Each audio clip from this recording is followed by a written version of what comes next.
কৃষক কৃষি তার উন্নয়ন সব নিয়ে আমাদের এই আয়োজন। বাংলার কৃষি, বাংলার কৃষি, বাংলার কৃষি। ফলবে ফসল ভরবে গোলা আরো বেশি বেশি।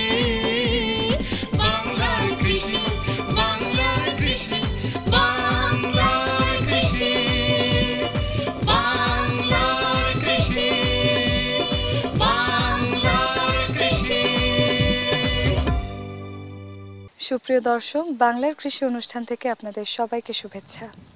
কৃষি তথ্য, প্রযুক্তি, পরামর্শ এই সব নিয়ে আমাদের প্রতিদিনের কৃষি বিষয়ক অনুষ্ঠান বাংলার কৃষি। কৃষক ভাইয়েরা আমাদের আজকের বাংলার কৃষি অনুষ্ঠানে দেখবেন এ সময় আপনার মাঠ ফসলের করণীয় সম্পর্কে একটি মাঠ প্রতিবেদন, সেই সঙ্গে কৃষি বিষয়ক কিছু গুরুত্বপূর্ণ তথ্য এবং পরামর্শ, আর শেষাংশে থাকছে মৎস্য বিষয়ক প্রতিবেদন। শুরুতেই মাঠ প্রতিবেদন।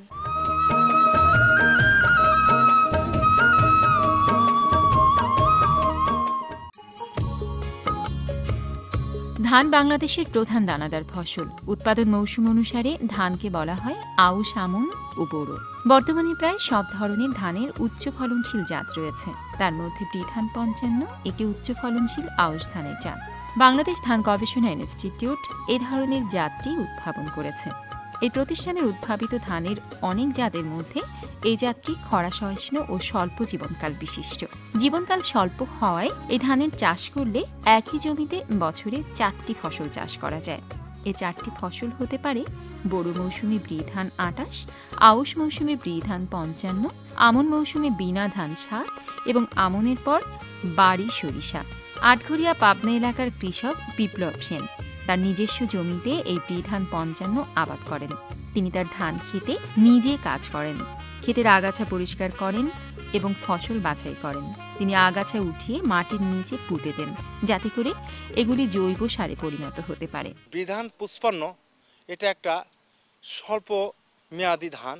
এইটা আমি ভুট্টা লাগাইছিলাম, ভুট্টা কাটে এটা করেছি। এই বিধান ৫৫ এইটা ফলন বেশি এবং এটা খুব সুন্দর চিকন, এটা খাইতেও ভালো লাগবে। তবে এইটা আমি প্রশিক্ষণটা পাই কৃষি সম্প্রসারণ অধিদপ্তর, ইনিদের মাধ্যমেই আমি প্রশিক্ষণ পাওয়ার পর এই ধানটা চাষ করি। ১৫ দিনের চারা আমি এখানে লাগাইছি। এটা লাইন করছি, লগো করছি এবং পার্সিংও করছি। বৃধান ৫৫ এইটা আমার দেখা দেখি এই অঞ্চলে আশা করি আগামীতে এই ধানটা আরও ছড়াবে। প্রতিনিয়তই মানুষের ভিড় জমে আমার ক্ষেতের আইলে এটা তাদের কাছে এবং আমার কাছেও তার নতুনত্ব মনে হয়। কৃষি কর্মকর্তারা এখানে আসেন এবং মাঠের পরিস্থিতি হিসাবে আমাকে পরামর্শ দেন, আমি সেই পরামর্শ অনুযায়ী এইটা চাষ করতেছি। যেহেতু এইটা একটা নতুন জাতের ধান এবং এইটাকে লালন পালন করলেই আগামীতে আরও এই অঞ্চলে এইটা প্রসার ঘটবে আমি বিশ্বাস করি। প্রয়োজনে তিনি চাষের কাজে কৃষি বিশেষজ্ঞদের পরামর্শ গ্রহণ করেন। তার নিজ ক্ষেতে উৎপাদিত এই ধানের বীজ দিয়ে নিজের জমিতে আবারও আবাদ করেন এবং অন্য কৃষকদের কাছে চাষের জন্য স্বল্প মূল্যে বিক্রি করেন। এভাবে এলাকায় বৃধান ৫৫ এর ব্যাপক বিস্তার ঘটেছে। এ কাজে বিপ্লব সেনের অবদান অনস্বীকার্য। আমরা আশা করি বাংলাদেশ ধান গবেষণা ইনস্টিটিউট উদ্ভাবিত আউশের জাত বৃধান ৫৫ এর ব্যাপক প্রসার ঘটবে। এই ধান আবাদ করে উপকৃত হবে কৃষক, উপকৃত হবে জাতি। বৃধান ৫৫ আউশ মৌসুমের একটি উচ্চ ফলনশীল জাত। এটা স্বল্প জীবনকাল বিশিষ্ট। আমরা রবি মৌসুমে ভুট্টা বা বৃধান ২৮ যেগুলো স্বল্প জীবনকাল, এটা চাষাবাদের পর আউশ করে থাকি। এই আউশ চাষাবাদের পর যদি বৃধান ৩৩, ৩৯ অথবা বীণা ধান ৭ চাষ করা হয়, এরপর সরিষা চাষ করা হয়, তাহলে 4 ক্রপ সিস্টেমে এটা খুব ভালোভাবে খাপ খেয়ে যায়। এই আউশ চাষাবাদ করার জন্য আমরা ১৫ থেকে ১৬ দিন বয়সের চারা কৃষককে লাগাতে বলি। এছাড়া সারিতে রোপণ। এটা যেহেতু আমাদের দেশে ভূগর্ভস্থ পানির একটা স্বল্পতা রয়েছে, সেই জন্য আমরা বড় চাষাবাদ নিরুৎসাহিত করে আউশ মৌসুমে ধান চাষাবাদে কৃষকদের উৎসাহিত করছি। তারই ধারাবাহিকতায় বৃধান ৫৫ এবং বৃধান ৪৮ চাষাবাদকে কৃষকদের পরামর্শ দেওয়া হচ্ছে। ধীরে ধীরে এটা কৃষকদের মাঝে আউশ চাষাবাদ জনপ্রিয় হয়ে উঠছে এবং ধীরে ধীরে আউশের আওতায় আবাদি এলাকা বৃদ্ধি পাচ্ছে এবং ভূগর্ভস্থ পানির চাপ ধীরে ধীরে কমে যাচ্ছে। আগে বোরো ধান কাটার পর কৃষকের জমি খালি পড়ে থাকতো, এইসব জমিতে কোনো চাষাবাদ হতো না। তারপর কৃষক সরাসরি আমন মৌসুমে চলে যেত। এই যে স্বল্প সময়ে নতুন নতুন ধানের আবিষ্কার হয়েছে, স্বল্প জীবনকাল সমৃদ্ধ। আমরা কৃষকদের সেটা পরামর্শ দিচ্ছি এবং এই বোরো এবং আমনের মধ্যে কৃষক এই স্বল্প জীবনকাল সমৃদ্ধ ধানের চাষাবাদ করছে।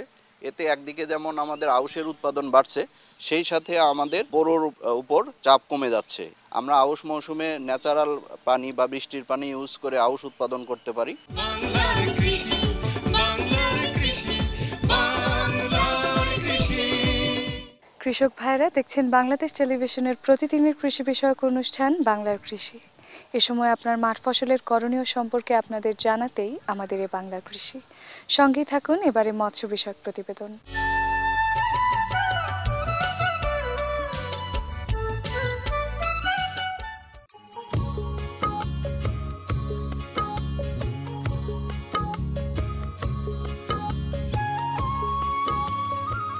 কৃষি নির্ভর বাংলাদেশের অর্থনীতিতে মৎস্য সম্পদ অত্যন্ত গুরুত্বপূর্ণ।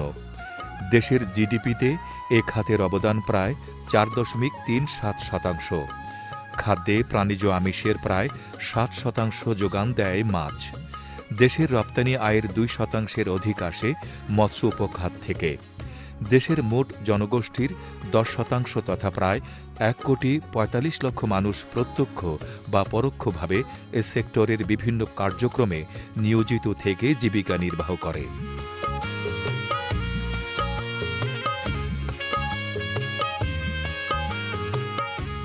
আগের দিনে প্রাকৃতিক জলাশয়ে আপনা আপনি যে মাছ হতো তা দিয়েই দেশের চাহিদা পূরণ হয়ে যেত।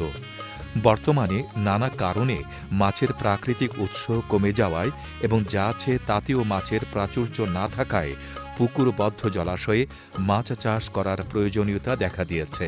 আর মাছ চাষ করার জন্যে প্রয়োজন হয়ে পড়েছে মাছ চাষ প্রযুক্তি এবং মাছের গুণমান সম্পন্ন জাত উন্নয়ন।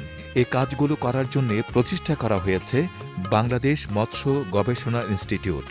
সে মোতাবেক মৎস্য গবেষণা ইনস্টিটিউট বর্তমানে মাছ চাষের প্রযুক্তি ও জাত উন্নয়ন সহ মাছের উন্নয়নে প্রায় 50টির মতো প্রয়োজনীয় গবেষণা কার্যক্রম চালিয়ে যাচ্ছে।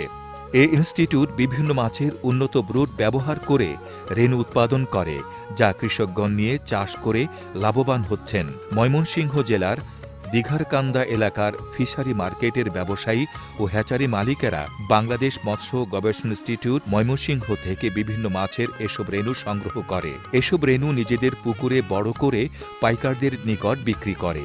ফিশারি মার্কেটের ব্যবসায়ীরা তাদের বিক্রয় কেন্দ্রে গোল অ্যাকোরিয়ামে ছোট বড় নানা আকারে পোনা সাজিয়ে রাখে।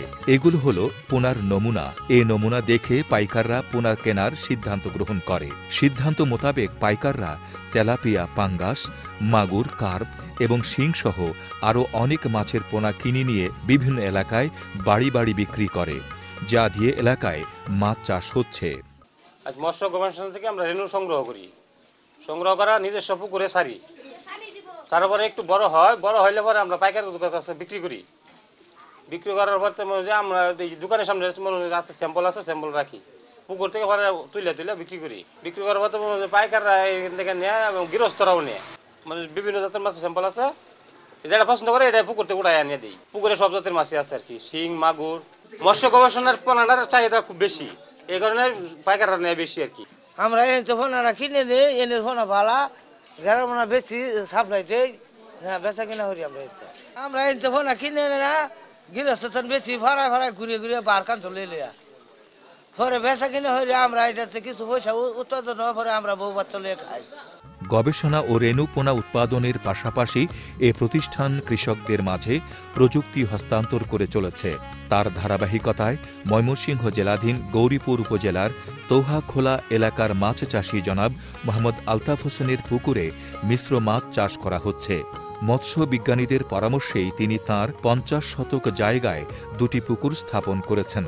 সেখানে তেলাপিয়ার সাথে মাগুর ও গুলশা মাছের চাষ করেন। পরামর্শ অনুযায়ী তিনি প্রতি শতাংশে 250টি তেলাপিয়া, 40টি মাগুর ও 150টি গুলশা মাছের পোনা ছাড়েন। তিনি তার পুকুরে নিজ হাতে মাছের খাবার দেন, মাছের পরিচর্যা করেন, তার মা এ কাজে উৎসাহ দেন।